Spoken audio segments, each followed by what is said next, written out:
In the heart of royal tradition, where elegance meets discipline, an unexpected scene unfolded before young Princess Charlotte's eyes. As she stood watching the palace guards, a shocking act of bullying played out right in front of her. Most children might freeze, but not Charlotte. What she did next stunned everyone present, leaving onlookers speechless and proving that courage can come in the smallest of packages. This wasn't just a moment of royal poise. It was a glimpse into the fearless spirit of a future leader. Here's the remarkable story. Trouble at the gates. The rhythmic stomp of polished boots echoed through the courtyard, each step as precise as the tick of a clock. The soldiers' formation was a picture of perfection. Crisp uniforms, measured strides, heads held high beneath the towering bearskin hats. For most in the crowd, their eyes stayed fixed on the seamless choreography of the Royal Guard's march. But for Princess Charlotte, something beyond the gates stole her attention. It wasn't the soldiers' discipline that drew her in. It was the disturbance brewing just a few feet away from the front line of onlookers. There, pressed against the iron railings, stood three young men who seemed completely out of place. While others watched with quiet admiration, these three looked as if they'd stumbled in from a rowdy pub rather than a royal ceremony. Their laughter was loud, jagged, and careless, cutting through the respectful hush like a blade through silk. Charlotte's gaze narrowed. Their jeans were rumpled, their jackets unbuttoned, but it was their behavior, not their clothing, that made her shoulders tense. They weren't here to watch, they were here to provoke. A group of onlookers began mocking the guards, turning the solemn ceremony into a crude performance. One marched with exaggerated high knees, nearly stumbling, while another gave an overdone salute. They jerked their heads in parody of the soldiers' precise movements, grinning and laughing loudly. Their leader, a tall blond man with messy hair, shouted taunts like, "Left turn, right turn, stand still, soldier boy," for all to hear. His two companions roared with laughter, while nearby tourists shifted uncomfortably, torn between intervening and ignoring the scene. Most simply stayed silent, uneasy at the open disrespect toward the disciplined guards. The tall blonde wasn't finished. Emboldened by the lack of challenge, he leaned closer to the nearest guard, later identified as Private Daniel Webb, a soldier barely older than a teenager, but with the bearing of a man who knew his duty. "Hot under that big fuzzy hat, mate?" the blonde jeered. "Give us a smile."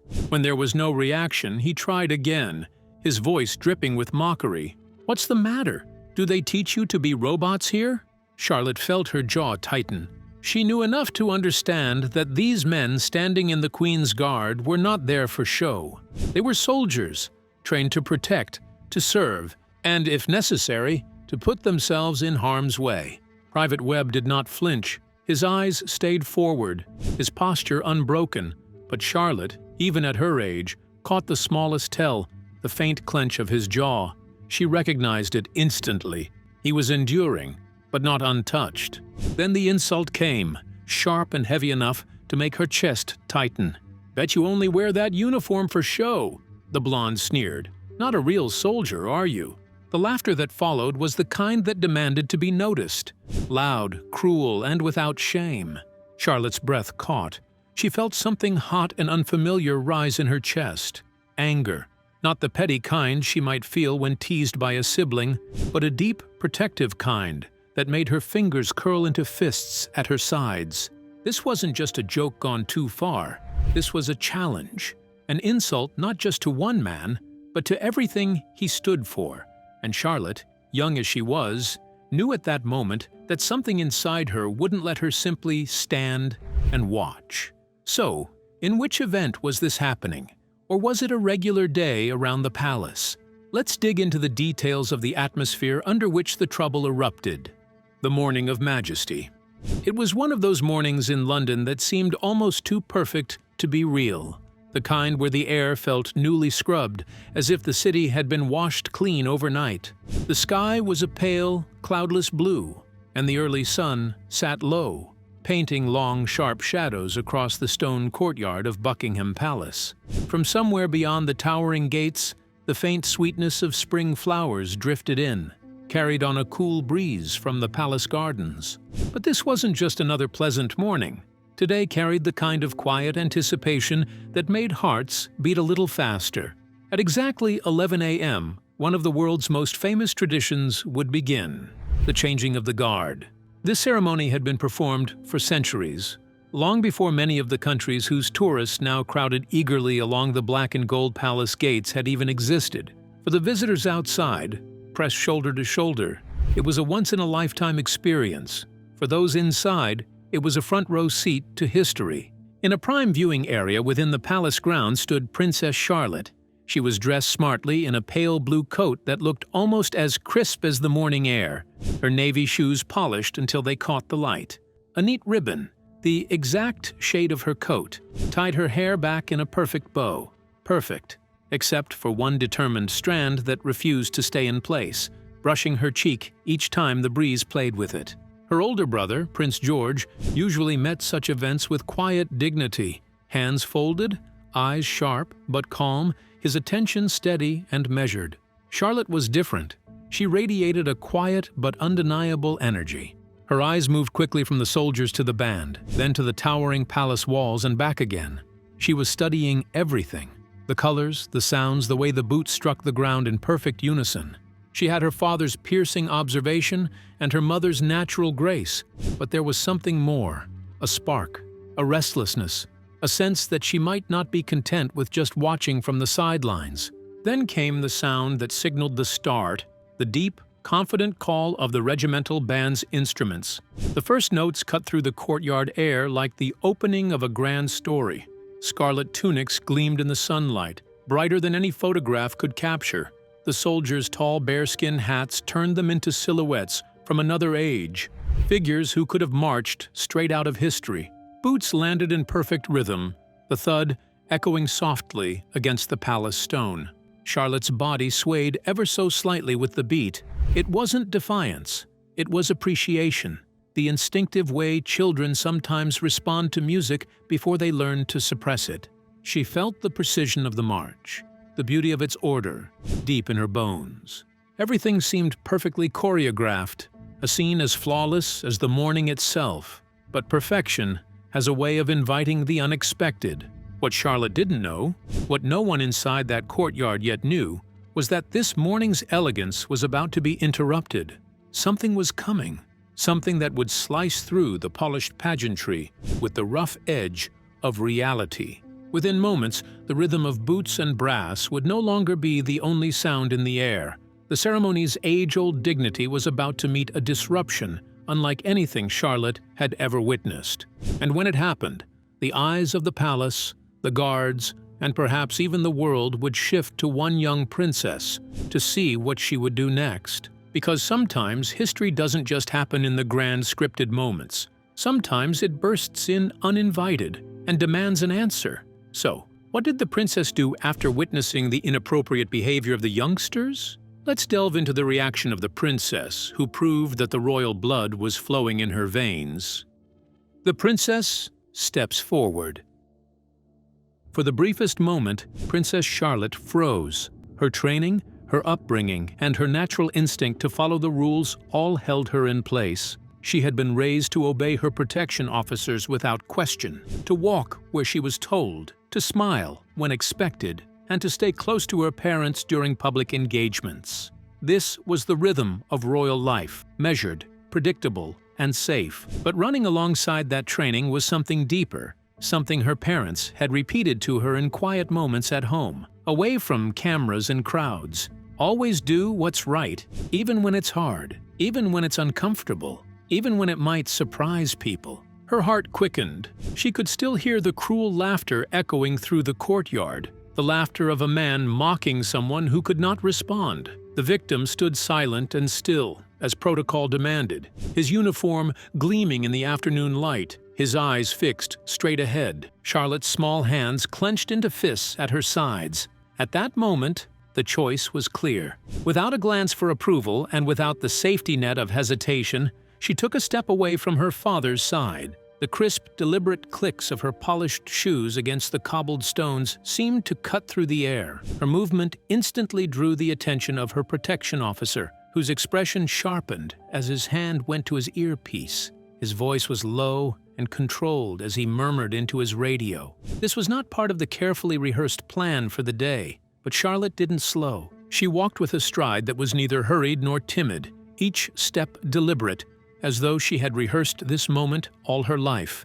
Her chin was lifted, her gaze steady. Though she was still so young, there was a surprising gravity in the way she moved, as if she understood that every eye in the courtyard had turned toward her.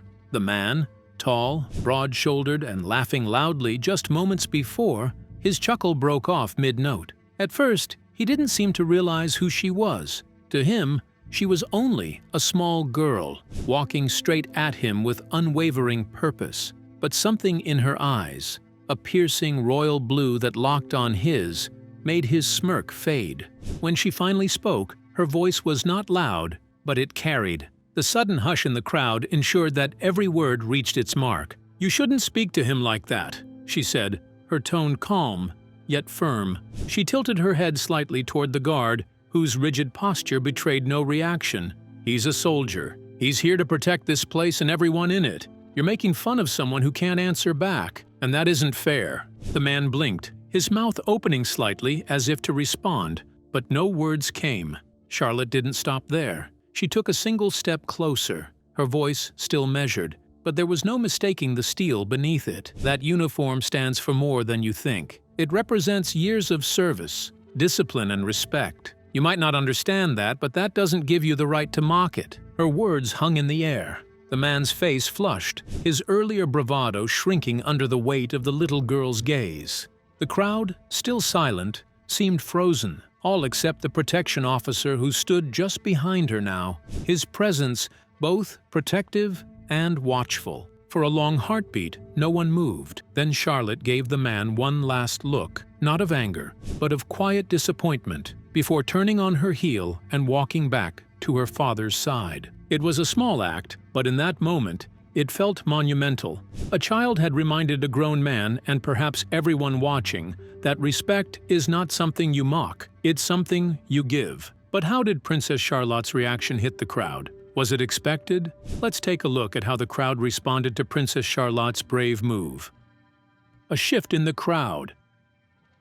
The first sign that something unusual was unfolding came in the form of a subtle ripple through the crowd. A murmur here, a quick whisper there, like a breeze carrying news faster than anyone could quite follow. Heads began to turn, necks craned, and the sea of tourists outside Buckingham Palace slowly shifted its attention toward one small but unmistakable figure. "It's Princess Charlotte," someone breathed, and suddenly, every phone in the air lowered. The two men at the center of it all seemed to shrink under the sudden weight of hundreds of watchful eyes. They had been joking loudly a moment ago, teasing the immovable royal guard standing before them. But now, with the crowd's mood shifting, their smiles faltered. The taller, blonde one coughed awkwardly, his voice losing the bravado it held just minutes earlier. "We were just having a bit of fun," he mumbled, eyes darting nervously toward the young princess. Charlotte didn't raise her voice. She didn't need to. Her words came out steady, deliberate, almost gentle, yet carrying a weight that cut through the awkward air like a blade. "Fun," she said evenly, "isn't about making someone feel small, especially not someone serving their country." It wasn't a scolding drenched in anger or humiliation. It was something far more disarming, a quiet correction, delivered with dignity, and that dignity seemed to make it all the more powerful. Her tone held no spite, but it demanded respect all the same. The men's laughter evaporated. One of them shuffled a step backward, muttering an apology under his breath. Another followed suit, avoiding eye contact. Finally, the blond man, who had started the taunting, glanced briefly at the guard, his bravado gone. "Sorry," he said softly, lowering his gaze as though ashamed. Private Webb, the stoic guard in the famous red uniform and tall bearskin hat, did not so much as blink. His discipline did not waver. His posture remained perfect, but for those close enough to see, there was the faintest flicker in his eyes.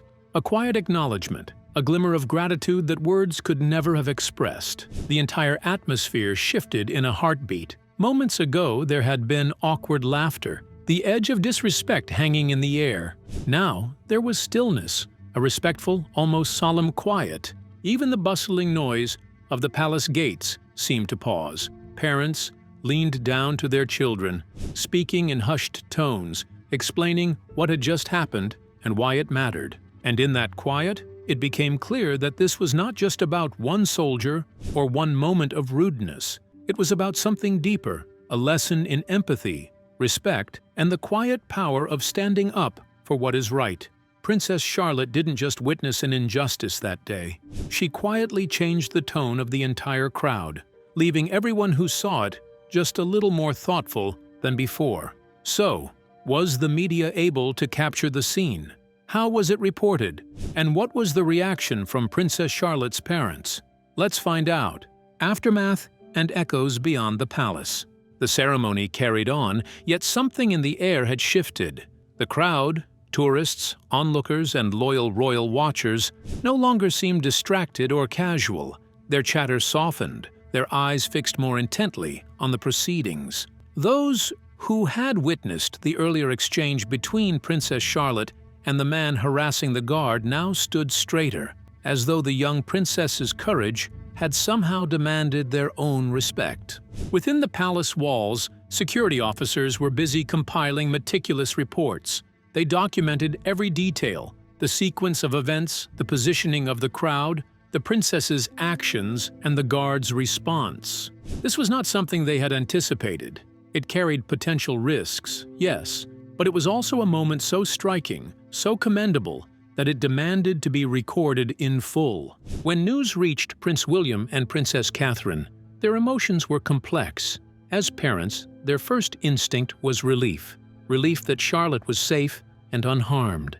They gently reminded her about the importance of safety, protocol, and the boundaries that royal children must navigate in public. Yet behind the parental caution was something warmer: pride, quiet, deep pride. They saw not just their daughter, but a young member of the royal family who had demonstrated empathy and bravery in a moment that counted. King Charles, too, was said to be pleased. Those close to him reported that he recognized in Charlotte a spark of moral courage, the same spark that had illuminated the legacies of some of Britain's most beloved royals. It was the courage to act when action was needed, even without the certainty of how the world might respond. The palace chose not to make any immediate public statement, perhaps to protect Charlotte's privacy and avoid feeding sensationalism. But stories like this have a way of slipping through the cracks. And when this one reached the media, it spread quickly. Headlines praised Charlotte's poised bravery. Social media erupted with admiration, with hashtags celebrating her stand. Veterans groups publicly thanked her for defending a serviceman's dignity. Teachers began telling her story to students as a real-life example of why speaking up matters. For Charlotte, the incident became more than just another tick on the long list of royal engagements. It became a personal turning point. That day, she learned something about herself, that her words and presence could move people, shift a mood, even change how a crowd behaved. She was only 9, yet she had made an impact. And for those who observed closely, the moment was more than just charming or heartwarming. It was a window into the future, a brief shining glimpse of the kind of woman and the kind of princess Charlotte might one day grow into, one who understands that titles alone do not earn respect, but courage, empathy, and action do. The royal fans kept discussing Princess Charlotte's acts of kindness, as that was not the only time she would show it to the public. Let's dive into the details of a recent event where she was captured in her usual kind gestures. Princess Charlotte's heartwarming gesture. It was a sunny Sunday afternoon at Wimbledon, the air heavy with the warmth of the ongoing heat wave. Yet in the midst of the men's final, all eyes were not only on the court, but also on a young royal who seemed to shine just as brightly as the champions themselves. Princess Charlotte, the 10-year-old daughter of the Prince and Princess of Wales, showed the world that her charm is more than just a smile. Charlotte had taken her place in the prestigious royal box, seated alongside her parents, Prince William and Princess Kate, and her older brother, Prince George. Dressed smartly for the occasion, she looked every inch the poised young lady, her face lit up with joy, her eyes sparkling behind a stylish pair of sunglasses, while in her hands she carried the traditional Wimbledon fan. Though the blazing summer sun beat down, Charlotte appeared perfectly at ease, cool, collected, and confident. But her composure was not what truly captured the hearts of those watching. According to an early years specialist, Charlotte demonstrated something far more meaningful that day, a growing sense of empathy and kindness that belies her age. Amid the heat and excitement of the match, she quietly noticed that her mother might be feeling the sun's intensity. Without drawing attention to herself, Charlotte began gently fanning Princess Kate, a gesture so simple yet so touching that it spoke volumes. Observers caught the moment. A 10-year-old, fully absorbed in ensuring her mother's comfort, her small hands moving the fan with steady care. Princess Kate, 43, responded with a warm and loving smile, a silent exchange between mother and daughter that seemed to freeze the busy world around them for just a heartbeat. It was this act of thoughtfulness, performed without ceremony or expectation, that resonated with so many. In a time when public appearances by royals are often carefully orchestrated, Charlotte's quiet display of compassion felt refreshingly genuine. She wasn't just a princess in name. In that instant, she embodied the grace and consideration her family is known for. And yet, the day offered more moments that hinted at her blossoming role within the royal fold. Later, when introduced to King Felipe VI of Spain, Charlotte greeted him with a handshake so confident and well-mannered that royal watchers online couldn't help but comment. Many remarked on her maturity, suggesting that she carries a natural ability to connect with people, an early sign that she may thrive as a future working royal. This Wimbledon appearance marked Charlotte's third visit to the tournament, and each year she seems to grow more self-assured. From the way she carries herself in public to the small acts of kindness she offers without being asked, it is becoming clear that Princess Charlotte is quietly shaping her own royal presence. While the match on court may have determined the day's official champion, for many watching in the stands and online, the true victory belonged to a young princess whose heart and manners stole the show. Do you also feel thrilled by little Charlotte's kindness and leadership trait? We would love to hear your thoughts in the comments below. Don't forget to like and subscribe.